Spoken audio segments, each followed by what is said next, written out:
Shalom, salam damai dalam Yesus Kristus. Selamat pagi, selamat hari Sabat bagi semua kita umat-umat Tuhan yang berbakti pada hari Sabat yang indah ini.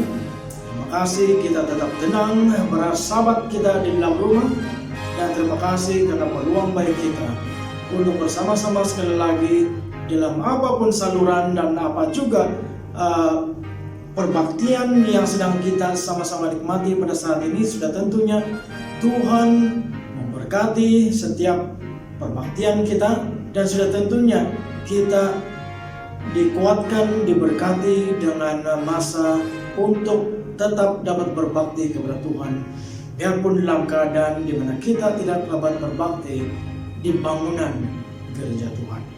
Pada pagi Sabat ini ingin saya kongsikan satu topik atau tajuk renungan pembelajaran yang berjudul didorong oleh ekspektasi duniawi atau didorong oleh iman. Dan sebelum itu mari kita tunduk kepala, dan sementara itu saya akan memimpin kita dalam doa. Mari berdoa. Maha besar Tuhan kami yang bertakhta dalam kerajaan surga, terima kasih ya Tuhan, kesempatan bagi kami untuk datang di hadirat-Mu ya Bapa, di Sabat yang indah ini untuk bersama-sama saja menikmati perbaktian kami dan pembelajaran kami dalam sekolah Sabat, ataupun apapun juga yang kami sedang pelajari ya Tuhan. Dan pada saat ini Tuhan, sedang kami akan membuka lembaran firman-Mu ya Tuhan. Kira Tuhan akan membuka hati pikiran kami, agar kami sedia untuk menerima kenyataan dan teguran nasihat yang Kau berikan kepada kami ya Tuhan melalui firman-Mu. Terima kasih ya Tuhan, Kau menyertai saya sebagai hamba-Mu ya Bapa. Sementara saya melepaskan pembelajaran ataupun inti pelajaran ini untuk disampaikan, sehingga apa yang kami akan sama-sama kongsikan bersama, semuanya itu membawa kami kepada keteguhan iman kami, kekuatan kerohanian kami ya Tuhan. Terima kasih Engkau sudah mendengar, menjawab doa ini dalam nama Tuhan Yesus kami berdoa. Amin.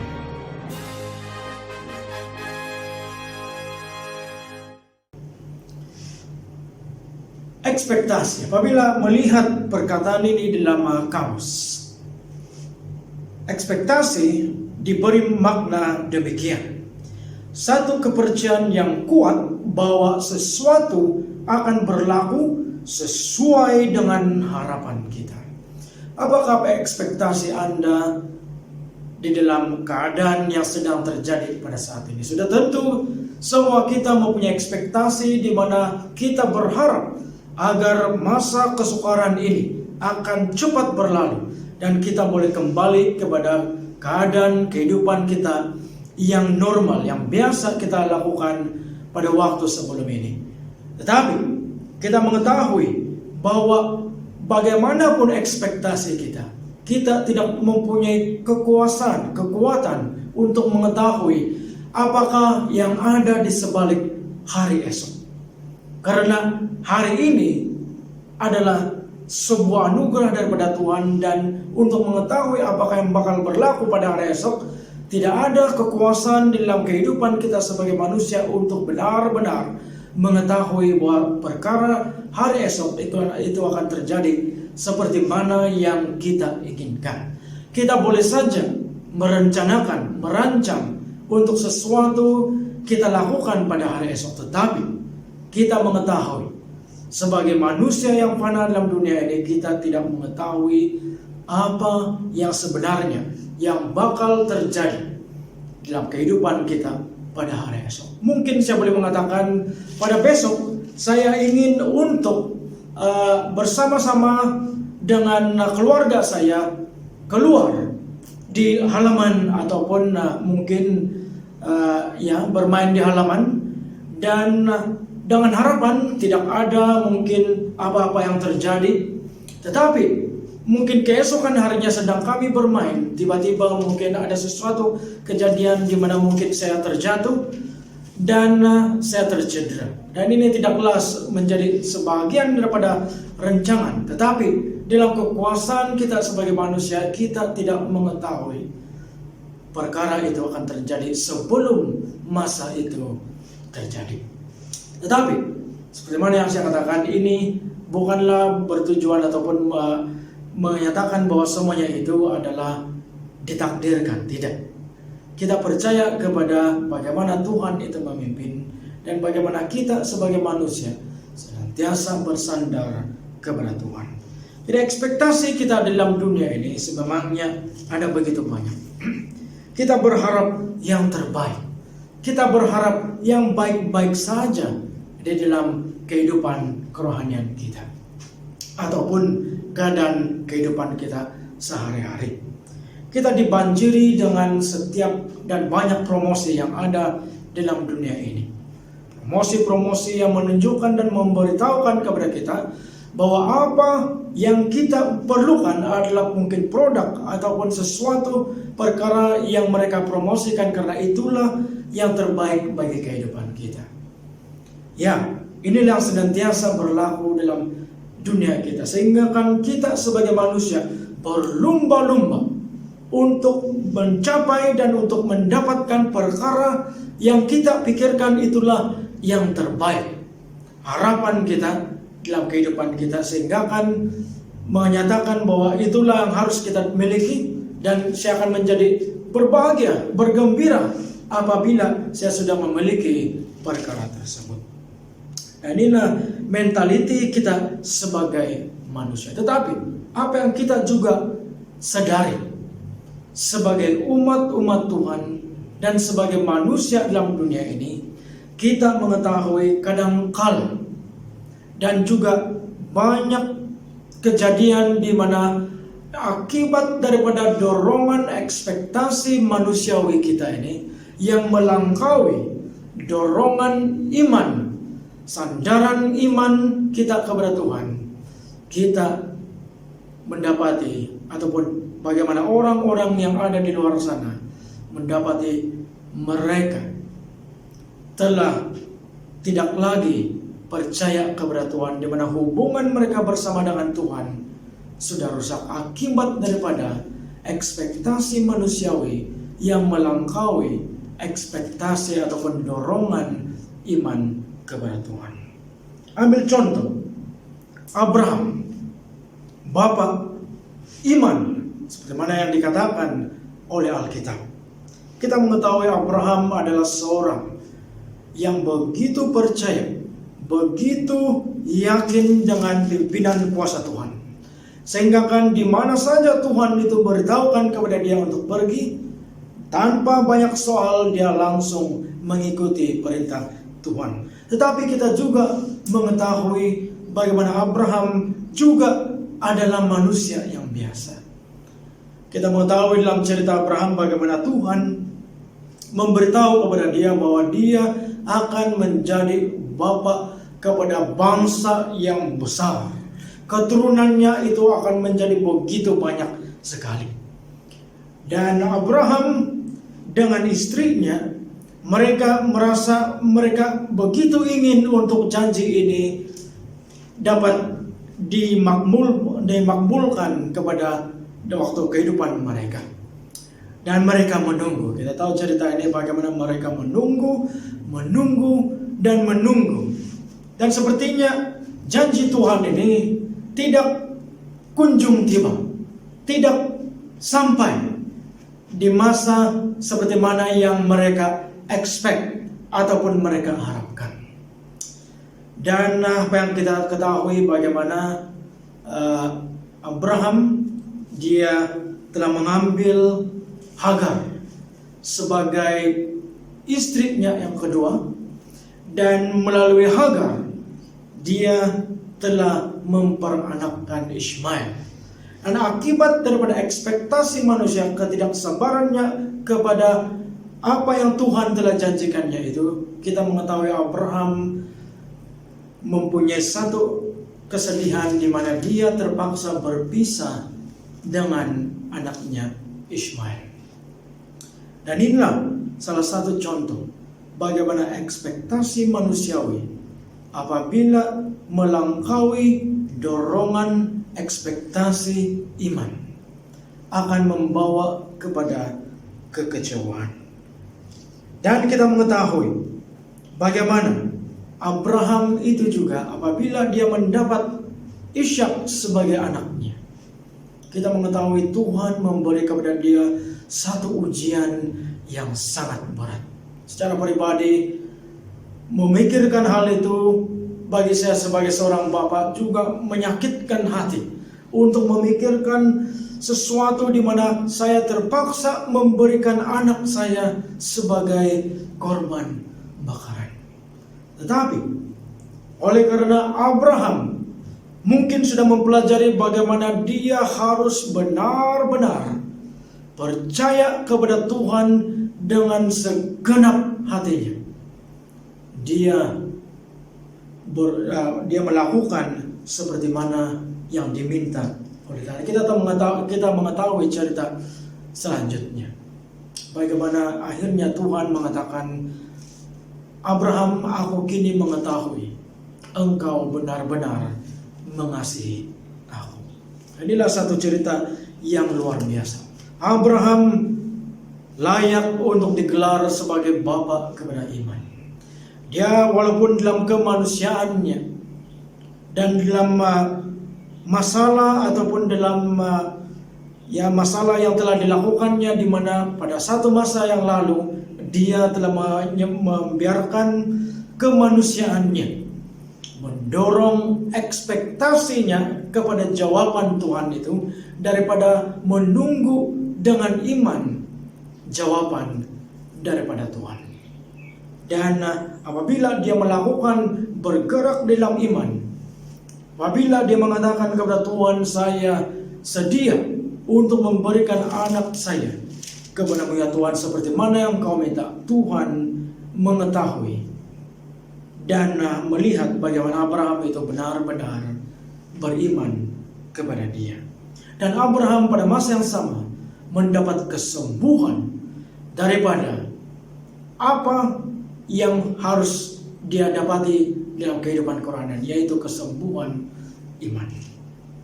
Jadi inilah contoh ekspektasi manusiawi yang melangkau ekspektasi dorongan daripada iman.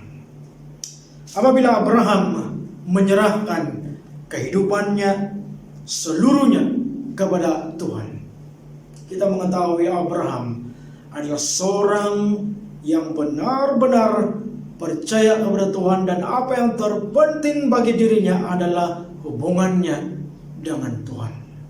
Nah, inilah iman Abraham. Anak perempuan saya kini sudah hampir menjangkau usia 6 tahun, dan kadang-kala dan biasanya kalau waktu malam dia akan bangun dan dia merasa untuk mau pergi ke bilik air. Dia akan membangunkan saya dan meminta agar dia ditemani pergi ke tandas, dan saya akan mengikutinya, dan saya akan menutup pintu dan mengatakan, jangan risau nak, saya berada di pintu, di balik pintu ini menunggu kamu apabila kamu sudah selesai.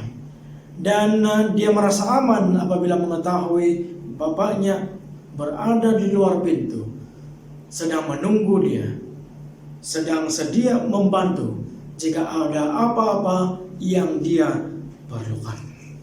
Jika anak saya mempunyai keyakinan seperti demikian, apatah lagi kita sebagai umat Tuhan di dalam kehadiran penyertaan Tuhan kepada kita.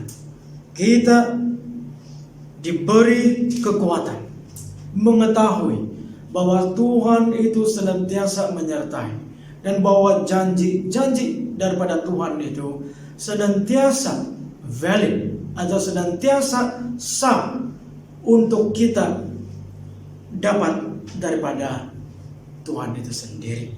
Tetapi kelengkapan akan janji ini dalam kehidupan kerohanian itu memerlukan hidup kita didorong oleh ekspektasi iman. Ekspektasi iman ini adalah sesuatu ekspektasi yang dimana, seperti mana yang Yesus doakan, inilah cawanku, kiranya Tuhan engkau mengambil cawan ini daripada aku, tetapi kiranya kehendak mula yang terjadi. Inilah contoh daripada Yesus. Biarpun dia ingin ataupun dia berharap agar sesuatu itu diambil daripada dia, tetapi dia masih mengingati dan mengetahui bahwa Tuhan Allah Bapa di surga lebih mengetahui rencana yang terbaik bukan saja bagi Yesus Kristus, tetapi bagi seluruh warga di surga, seluruh ciptaan Tuhan, dan termasuklah manusia dan dunia ini di dalam tempat di mana kita berada ini. Nah, inilah ekspektasi dorongan iman. Apakah ia mudah untuk dilakukan? Nanti kita akan menjawab. Dan apa yang kita ketahui, apabila ekspektasi manusiawi kita ini melangkaui dorongan iman kita, dorongan ekspektasi iman kita, kita mengetahui kita akan mendapat satu jawaban yang pasti mengecewakan bagi kita. Karena itulah ekspektasi manusia kita. Kita terlupa bahwa Tuhan mengetahui rencana yang terbaik bagi kita. Saya teringat satu cerita mengenai seorang yang diselamatkan oleh seorang individu. Apabila dia diselamatkan oleh seorang individu, dia mengatakan kepada individu ini, "Saya menjadi temanmu, pengikutmu seumur hidup ini. Saya akan membantu kamu dan menjaga kamu dalam sedaya upaya diri saya," dia katakan. Dan apabila cerita ini berlangsung ataupun dia berjalan, dikatakan bahwa yang telah menyelamatkan nyawa individu ini, dia telah melakukan sesuatu yang dimana itu menyebabkan dirinya ini berada dalam masalah. Dan semasa dia melakukan perkara itu, pengikutnya ini dia datang dan menghentikan agar itu tidak terjadi. Dan apabila dia berbuat demikian, yang telah menyelamatkan ini, si penyelamat ini, dia begitu marah sekali. Dan kata-kata daripada pengikut ini adalah sesuatu kata-kata hikmat yang bagi diri saya adalah luar biasa. Di mana dia mengatakan, "Saya sudah berjanji untuk menjaga kamu.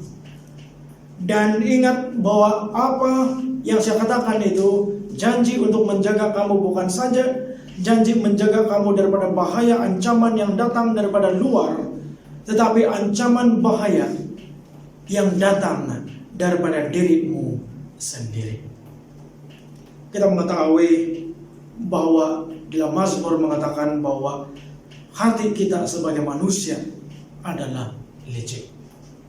Dan kita mengetahui bahwa kita sebagai manusia tidak tahan bertarak tanpa pedoman hikmat daripada pimpinan Tuhan.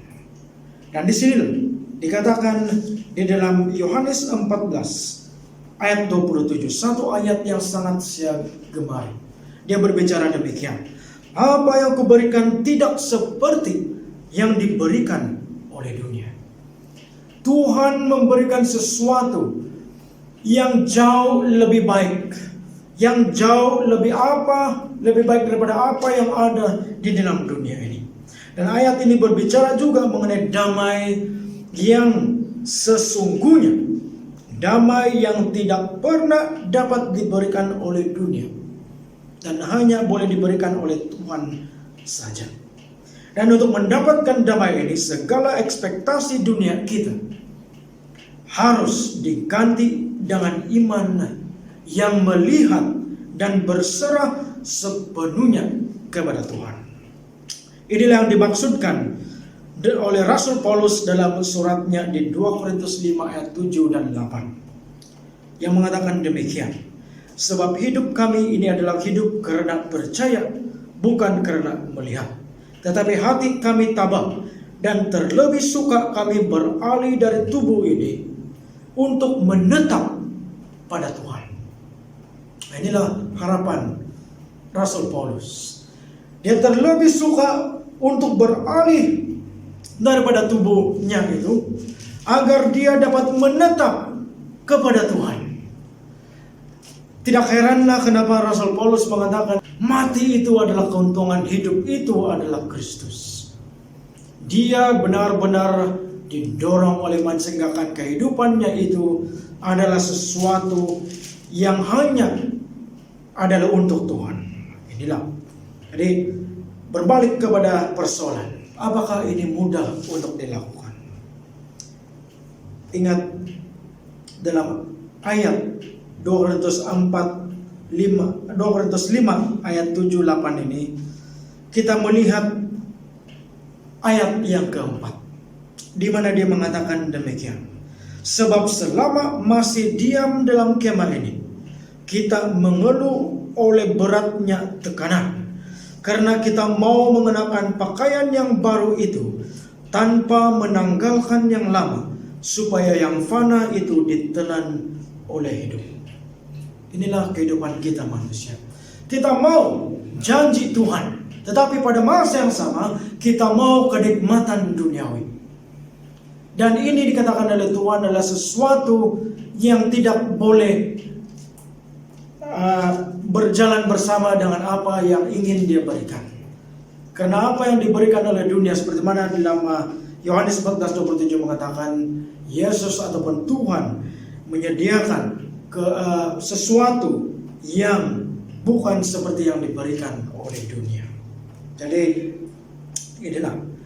Dan tekanan ini ada di dalam kehidupan kita sehari-hari. Bergumul kita dalam kehidupan ini untuk senantiasa mau manusiawi kita itu melebihi, dan kita mungkin kamu berdoa dan mengatakan, ya Tuhan, terjadilah kehendak-Mu ya Tuhan, tetapi mungkin kita juga menyelitkan dalam doa kita, kalau boleh saya mau seperti yang saya minta. Nah, ini adalah sesuatu yang bertentangan dengan apa yang Tuhan ingin. Jika Tuhan melihat apa yang kita minta itu adalah seperti mana yang Dia sudah rencanakan ataupun yang terbaik bagi kita, dan ya, doa itu akan dijawab. Tetapi jika ia adalah sesuatu yang kurang baik dan bukan pula memberikan yang terbaik bagi kita, seperti mana pengikut itu mengatakan kepada penyelamat dia, Tuhan juga akan mengatakan kepada kita, saya bertanggung jawab untuk menjaga kamu, bukan saja daripada ancaman luar, tetapi bahaya daripada dirimu sendiri. Ada begitu banyak situasi senario di mana diri kita sendiri menyebabkan bahaya kepada diri kita. Dan inilah yang dimaksudkan oleh ayat ini. Apa yang diberikan oleh Tuhan tidak sama dengan apa yang diberikan oleh dunia. Satu lagi ayat yang berbicara mengenai iman terdapat di dalam Ibrani 11 ayat yang pertama hingga ayat yang ketiga. Mungkin kita mengetahui ayat ini. Mari kita sama-sama bacakan. Ibrani 11 ayat 1 hingga 3 mengatakan demikian. Iman adalah dasar dari segala sesuatu yang kita harapkan dan bukti dari segala sesuatu yang tidak kita lihat. Sebab oleh imanlah telah diberikan kesaksian kepada nenek moyang kita. Karena iman kita mengerti bahwa alam semesta telah dijadikan oleh firman Allah, sehingga apa yang kita lihat telah terjadi daripada apa yang tidak dapat kita lihat. Jadi segala sesuatu yang kita harapkan itu menjadi bukti kepada segala sesuatu yang tidak kita lihat. Luar biasa. Apakah ini adalah sesuatu yang kita mudah pahami? Bukan mudah, ya. Tetapi maksud daripada ayat ini adalah ia membawa kita kepada asas siapakah Tuhan itu. Dan dikatakan di dalam ayat yang kedua, oleh imanlah telah diberikan kesaksian kepada nenek moyang kita. Dan bagaimana nenek moyang kita ini?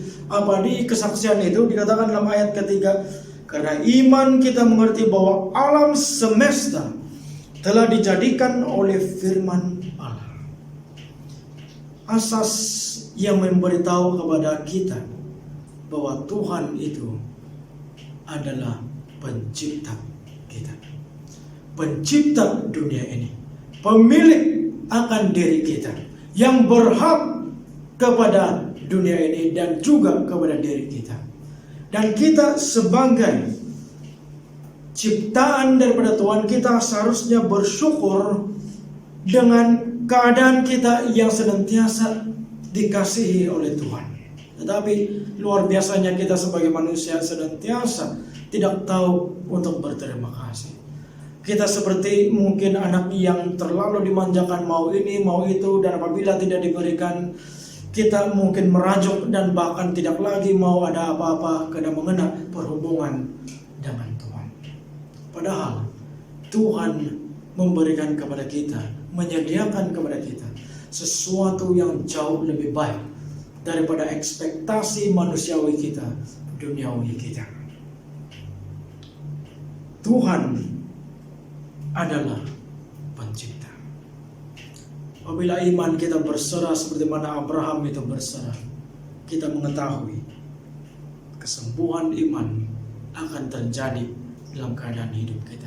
Sehingga kan apapun yang berlaku, kita mengetahui bahwa Tuhan sedang menyediakan sesuatu yang jauh lebih besar daripada apa yang dunia ini boleh berikan kepada kita. Satu lagi ayat yang terakhir di dalam 1 Korintus 2 ayat yang ke-9 memberitahu demikian.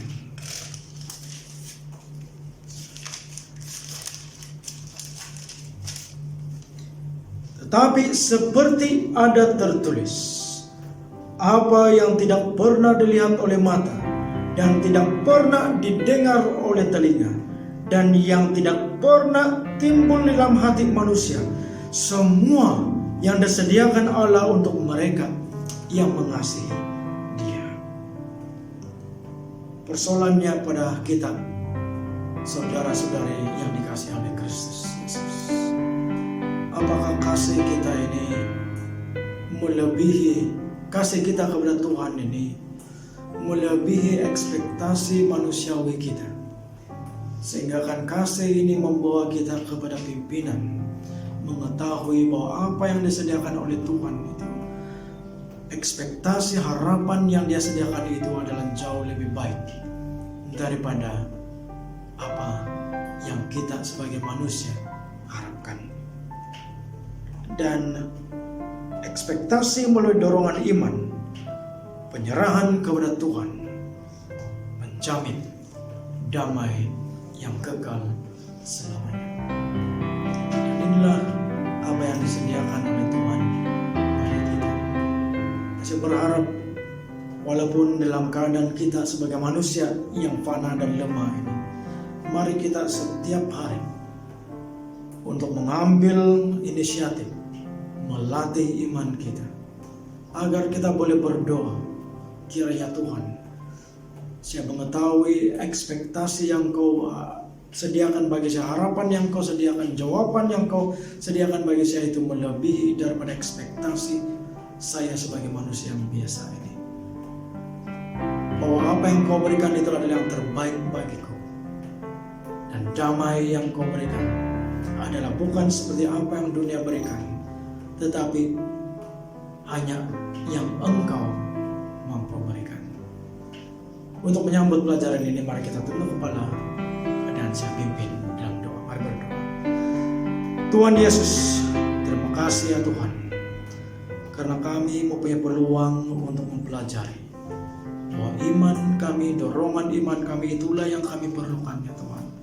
Biarpun kami dalam kehidupan manusia badani yang mengharapkan dan expect kepada perkara-perkara yang kami pikirkan itu yang terbaik bagi kami, tapi ya Tuhan, Engkau mengetahui apa yang terbaik, dan Engkau bahkan menyediakan yang bahkan jauh melebihi kebaikan yang ada dalam dunia ini bagi kami apabila kami mengasihi ya Tuhan. Kira Tuhan, kami berdoa, bantu kami untuk didorong oleh iman, dikuatkan oleh iman untuk bergerak sesuai dengan panggilan iman ya Tuhan. Terima kasih ya Bapa, karena inilah doa kami. Kami mohon ini semua dalam nama Yesus Kristus, Tuhan dan Juru Selamat kami semua. Amin. Semoga Tuhan memberkati kita semua dan shalom kepada semua kita.